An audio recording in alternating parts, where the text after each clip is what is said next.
What's the secret? To wealth? To success? To a good life?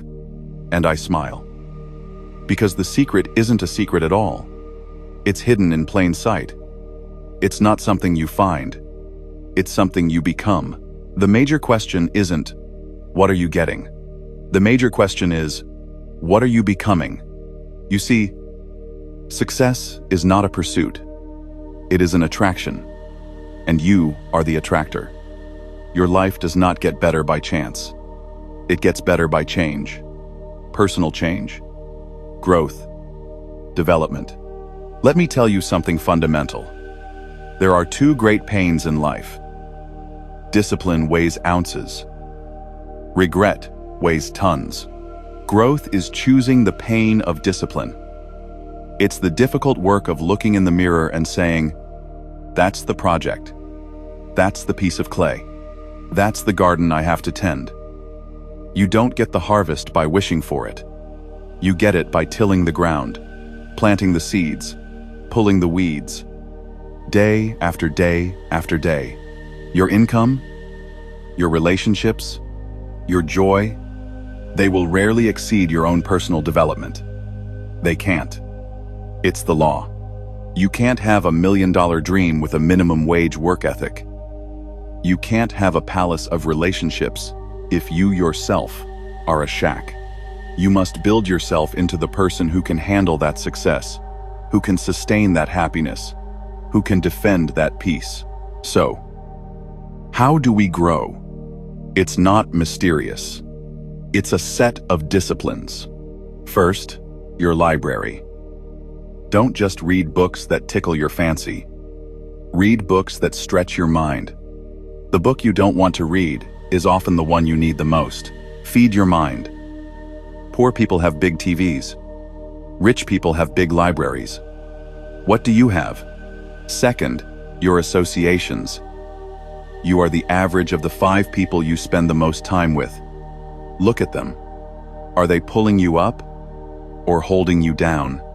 Are they talking about ideas or just other people? It's tough to soar with eagles if you're scratching with turkeys. Don't feel bad about it.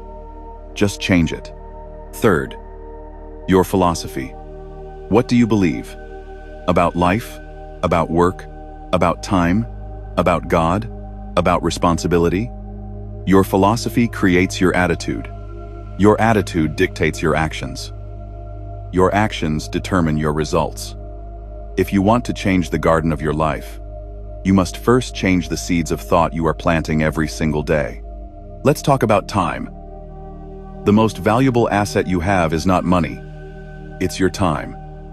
You can get more money, but you can't get more time. We must divide our time into 3 parts. Part 1 is for learning.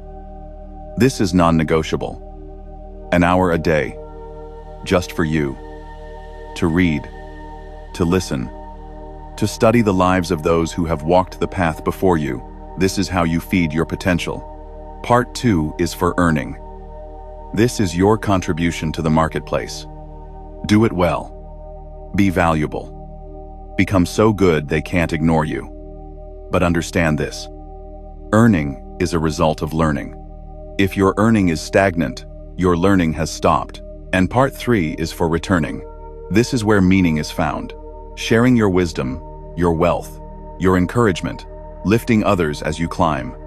The greatest legacy is not what you accumulate for yourself, but what you plant in the lives of others. Now, here's a powerful truth. Goals are good for setting a direction, but growth is good for making the journey. Don't just set a goal to make $1 million. Set a goal to become $1 million person. Develop the skills, the character, the mindset of that person. The money will then be a natural byproduct, a report card on your development. Suffering a little now is better than suffering a lot later. The minor struggle of pushing yourself to read when you're tired, to work when you'd rather play, to save when you'd rather spend that minor struggle, is the price of admission to a major life. Miss that small struggle, and you will face a much bigger one. The struggle of regret, of what could have been. I've never met an old person on their deathbed who said, I wish I'd spent more time at the office just doing the minimum. No. They say, I wish I'd learned more. I wish I'd risked more. I wish I'd become more. Don't let that be you. Some of you are saying, Jim, it's too hard. The path is too steep. Let me encourage you. You don't have to change it all overnight. Start small. The smallest disciplines, repeated, become the greatest habits. Can you read 10 pages a day? That's a book a month. 12 books a year. In 5 years, you will have read 60 books. Do you think your mind, your conversation, your ideas will be the same after 60 books? Can you save $1 a day? That's $365 a year. Invest it wisely. Let it compound. In time, it becomes a fortune. But more than the money, you have developed the habit of a wealthy person. It's the constant, daily deposits into the bank account of you that yield the incredible compound interest of a successful life. So, here is my challenge to you. Don't wish for an easier life. Wish to become a stronger person, a more skilled person, a wiser person. Your level of success will rarely exceed your level of personal development. That is the challenge and the promise. The mountain you are carrying, you were meant to climb. The weight you feel is the muscle of your character being built. Go to work on yourself. Not just on your job, on yourself. Make yourself more valuable in the marketplace. Make yourself a more loving person at home. Make yourself a more contributive citizen in your community. Become, and then watch. Watch as your world begins to shift. Watch as new doors open. Not because the world is kinder, but because you are ready. You have grown into the person who can walk through them. It's the great adventure. The only one that truly matters. The journey from who you are to who you are capable of becoming. Go do that. Thank you.